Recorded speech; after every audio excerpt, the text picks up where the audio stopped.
जर हा वाद झाला नसता तर भारत 2011चा वर्ल्ड कप जिंकलाच नसता. कारण मुंबईचं फेमस वानखेडे स्टेडियम हे एका वादातून जन्माला आले. हो, ही फक्त क्रिकेटची स्टोरी नाहीये, ही एक सेल्फ रिस्पेक्टची स्टोरी आहे. सांगते, आधी फॉलो करा आणि व्हिडिओ शेवटपर्यंत बघा. झालं असं, 1960-70च्या काळात मुंबईतले क्रिकेटचे मोठे सामने ब्राबरन स्टेडियमवर खेळले जायचे.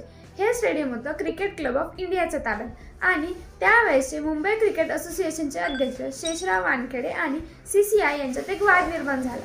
आणि मग MCAने ठरवलं आपल्याला स्वतःचं मैदान हवं, आपलं मैदान आपले निर्णय. मग त्यांना 1970 साली चर्चगेट जवळ एक जमीन मिळाली आणि फक्त 13 महिन्यात पूर्ण स्टेडियम बनून उभं राहिलं आणि अध्यक्षांच्या स्मरणार्थ त्याला नाव दिलं गेलं वानखेडे स्टेडियम.